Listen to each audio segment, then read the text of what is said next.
And hello there, all you Stay Tuners. Welcome back to another episode of Stay Tuned Sports. And this is a very special Stay Tuned Sports episode. This is our 100th episode since we've been doing this since 2016. You know, we all started this show, this journey with me and King. Had a little hiatus there for about a year or so, and then Shoulders came on to the Stay Tuned Sports family here, and going on strong, 100th episode, and hopefully there'll be 1,000 more. But we couldn't do it without you guys. Thank you for tuning in every week. I just want to get this all out now before we get into this show. But me personally, much appreciate you guys listening to the show, interacting on Twitter, you know, all that wonderful stuff that you guys do for us. If I saw that you guys weren't listening, then I probably wouldn't be doing this anymore. And I'm pretty sure same thing with Shoulders and King himself. So with that all being said, as far as Twitter, head over to Twitter, follow the show there at ST Sports Podcast. Follow myself at Jimbo ST Sports. Shoulders is STS O'Brien. Head over to Facebook. Like and share our page there, as well as our YouTube page. And being that it is October, also head over to bellyupsports.com. They have a t-shirt design up for cancer awareness, and whatever we sell, we are going to donate 50% of the proceedings to the cancer awareness. Plus, you know, when you go to the website, they have a bunch of different things over there, you know, articles. They have a forum that has some good topics over there. You know, take a look around. I actually even wrote a article this past week about Wayne Simmons coming back to Philadelphia for the first time. So, but enough of that. This is the MMA show. Kind of a quiet week. I mean, yeah, we had the Robert Whittaker fight last weekend, which he ended up losing. I'll touch on that a little bit. Couple stories. Rumble Johnson, we talked about a few episodes ago about coming out of retirement. He's going to be in the heavyweight division. And he dropped a name, which was a interesting name to possibly see as his first fight. Also, BKFC, which is next weekend, has signed another fighter. We'll talk on that a little bit. Plus, UFC Fight Night is tomorrow night, with a little bit of a drama leading up to this past couple days with Joanna versus Michelle Watterson. And so at the end of the show, I'll give my picks for that fight card and talk about the little drama. But like I said earlier, BKFC has signed Hector Lombard to a fight deal. He has no opponent yet. I mean, they just signed him, I believe, like Tuesday or Wednesday it was. Today, the day that we're recording is Friday, so it is an interesting signing. I actually didn't know he was as old as he was. I actually thought he was maybe like early 30s or so, but he's actually 41 years old. He's a former champion in Bellator. Came over to UFC, was supposed to be kind of like the next champ in that division. Unfortunately, just never materialized like that and ended up being released. Last time he fought was last September at UFC Fight Night 137. He actually hasn't won a fight since 2015, and he's very well known for his striking. I mean, if you look at the size of him, he obviously has striking power. And maybe BKFC might be the sport for him. I mean, I know BKFC is signing these older UFC Bellator type fighters looking to restart their career or whatnot. Chris Lieben, they signed. Joey Beltran. Older fighters that pretty much are done with mixed martial arts, I would say. But it's not a bad signing, I think. In a sport that relies heavily on the knockouts and, nasty knockouts, it's not a bad signing. Now, can he transition well enough to be as good in BKFC as he used to be in Bellator and UFC? We'll see. Like I said, there's no opponent yet. He's gonna compete in the middleweight division. Excuse me. Be curious to see who he's gonna go up against. I mean, middleweight division, you may be looking at the Artem Lobov, Jason Knight type fighters. Maybe Chris Lieben, maybe he could drop down to middleweight. I mean, I think Lieben is fighting in the light heavyweight division for BKFC. Now that would be an interesting fight to see. Chris Lieben versus Hector Lombard. Both, I mean, Hector would definitely have, I think, the power over Lieben, but Lieben, it's hard to knock him out. He just keeps coming forward. He lost his last fight. Maybe it would be a good fight to bounce back with Hector Lombard's debut. But only time will tell to see who Lombard will fight. Now, Anthony Rumble Johnson, like we talked about a few weeks ago, is coming out of retirement, and he's going to be joining the heavyweight division. I like the move that he's going to heavyweight division. He did an interview earlier this week. Some interesting questions were asked, and even the answers were pretty interesting as well. One of the questions they asked him was, why are you coming back after being retired for 2 years?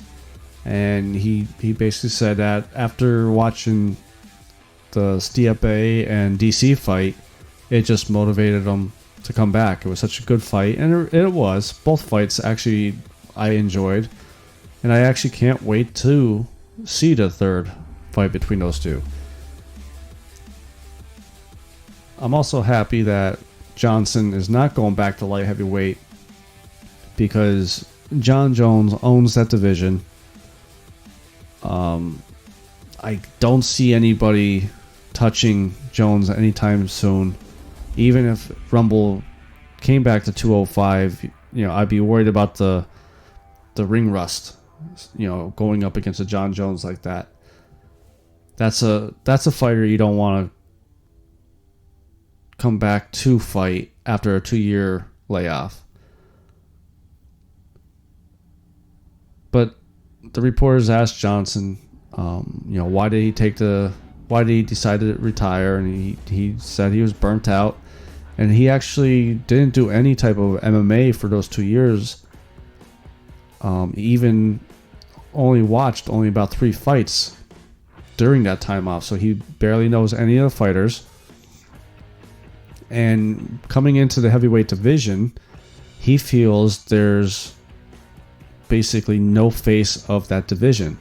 There's no one that is a quote unquote bad man, like Brock Lesnar used to be called, or Junior Dos Santos, or lately DC and Stipe. You look at all the other divisions, John Jones. It's John Jones and everybody else. Adanya Say beating Whitaker. There's a little bit of a drop-off talent there, people believe. I think the talent is actually a lot closer than what some people may think. If you look at the lightweight division, Khabib, and then everybody else is there,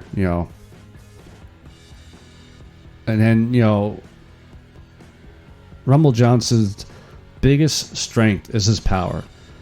And what division would best suit him other than heavyweight? I mean, when you tune into a fight that the bout is a heavyweight bout, I mean, you're expecting knockouts. You're not expecting a decision or a submission. You're expecting, I mean, look at Tuivasa last weekend. Came charging in, and I mean, it was just a quick hook/jab, put him out. Lights out. So I do like how he's going to move up to the division.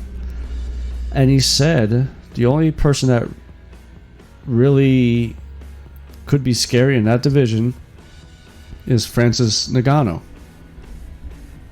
And if UFC wanted to put those two guys together, he said he wouldn't fight him just to fight him, just for the fans to get their rocks off. There has to be something in there, whether main events a pay-per-view, or with Stipe and DC, that fight being the last one for DC. If DC wins it, the belt's going to be vacated. Do you make that match, Ngannou versus Rumble Johnson, for the belt? Both guys, and Ngannou has some serious power. I would even say he has probably twice as much punching power than Rumble Johnson. But all it takes is Rumble Johnson landing one punch, and that's all. Ngannou is going to be lights out. If that fight were to happen, I don't see that fight going past the second round, whether it's a 3-round fight or a 5-round fight. It would definitely be an entertaining fight. Now, the only thing that makes it, I guess in a way, hard to see it being put together is the fact that Ngannou wants to fight in December, which it's kind of getting close now to, getting a little too close now to plan for that. I mean, you do have about 8 to 10 weeks away, so you still have time to train for a fighter. But if he wanted to fight Anthony Johnson, at the earliest I think he would be able to fight is April, because Johnson has to enter the USADA pool to be tested, and that takes up to 6 months before being eligible to fight. Now that'd be a nice birthday present for me, because that takes him to roughly April to his first bout back in the octagon.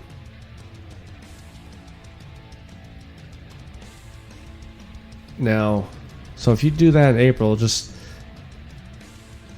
kind of fan picking a card here. So let's say you have Ngannou versus Johnson as a title fight. You're not seeing Conor fight anytime soon, at least this year. Dana White has said, even though he has said this multiple times too, that if Conor doesn't fight in December, he'll fight early next year. So do you make a matchup there, Conor versus, say, Justin Gaethje, or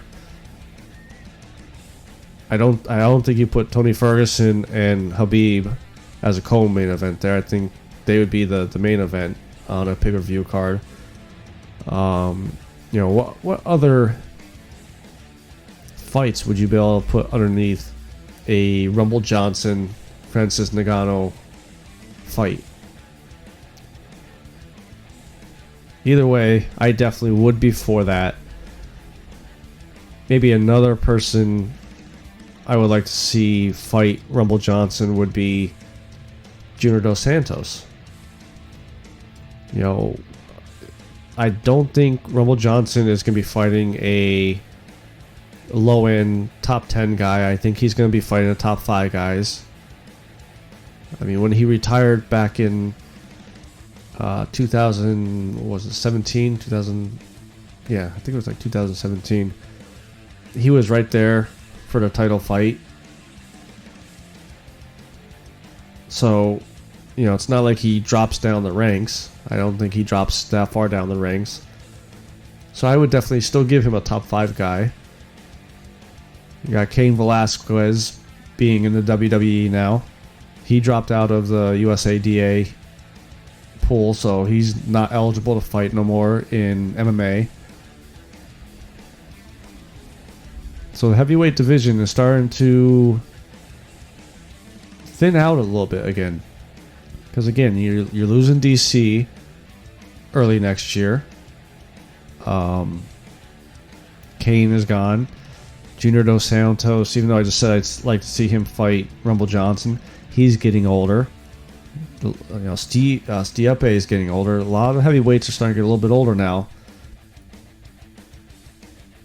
So it'd be nice to see if the UFC could, maybe with Dana White's Contender Series, start picking up some heavyweights. But either way, Rumble Johnson won't be back until next April, and I'll be excited for that fight, whoever he fights. I'm just hoping that he is fully into it, again, and not just coming back for the money or the fame, which he said he's not. He's legit motivated to come back and take the gold.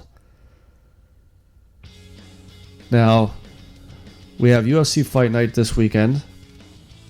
Joanna Jędrzejczyk versus Michelle Waterson. That's the main event.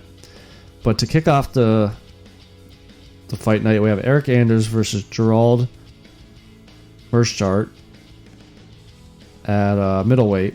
Then at lightweight, we have Matt Frivola versus Luis Pena. Women's strawweight, we have Mackenzie Dern versus Amanda Ribas. At welterweight, we have Nico Price versus James Vick. And then the co-main event, we have at featherweight Cub Swanson, who came out of retirement recently to fight Kron Gracie. Now, for a fight night card, this actually doesn't look that bad as a card. I'm not sure if I'm going to be able to live tweet it because I'm taking one of my boys to the Baby Pens home opener. Hopefully, I can get home before the card starts. Because there's 2 or 3 fights on here that I actually like the fighters and will be rooting for them. One is Nico Price. He lost his last fight, but he impressed me. Also impressed me with his sportsmanship. I think he tapped out, but he jumped up and got right into the other fighter's face, and he thought he was gonna be like a sore loser or whatever, and just gave him a big hug, shook his hand, said good fight. And then the Michelle Waterson fight, I can't wait to see, and I hope she wins and just punishes Joanna just because of what happened the past couple days, which I'll touch on in a second. Actually, we'll just jump right into it because then I'll finish up the show with my picks. But so they did the weigh-ins today, Friday, and I believe it was Tuesday. It came out that Joanna contacted UFC last week and told them she may not be able to make the 115 weight. So then it came out that UFC came back to Michelle Waterson and said, gave her 2 options: fight Joanna at a catchweight or fight on the December card against Andrade. And she said no to both. And I don't blame her, because here's my thing, and I understand, weight cutting is a very hard thing to do. It's very hard on the body, on the mental part of it. But you signed a contract, you said I will be at this weight on this day against the fighter. And on top of that, UFC knew about this a week ago, so you still had a week to reschedule Joanna to a new fight and find an opponent for Michelle Waterson if she wanted at that point. But to come to Michelle Waterson 4 days before the fight and say, hey, things have changed, that's stupid. And I don't blame Waterson for not wanting to do it. Luckily, Joanna made weight today, so it was all for nothing. But it makes me wonder, did Joanna, going into this fight, think, I need to be a bigger fighter? Because obviously after the weigh-ins, they add a little bit of weight back on. She needed to be, the heavier fighter than Waterson. Or did she pull this off to kind of get in Michelle Waterson's head? And if that's why she did it, to get into Michelle Waterson's head, that's not right. I know there's, some war psychology type stuff that goes on like this, but you gotta draw the line somewhere as far as getting into a fighter's head. Now, watching the face-offs between the two, they look like they still respect each other. They did their little fight look, and then once cameras were done taking their pictures, they shook hands and stuff like that. But I just hope Waterson just pounds the shit out of her and wins, because I think she deserves a title shot. I think this fight should have been a title shot and not her fighting Joanna, because this is Joanna's first fight down in this division. And I hope that if Waterson does win, UFC don't pull a Tony Ferguson with her and keep on prolonging her trying to get a title shot, because one loss and you're back to square one. So obviously, I said I'm taking Michelle Waterson for the main event. The co-main event, we have Cub Swanson versus Kron Gracie. Cub Swanson has been around a while now, and to be honest, I think he made the wrong decision to come out of retirement, and I really think he made the wrong decision to pick this fight against Kron Gracie. Watching Kron Gracie, he looks like a future champ.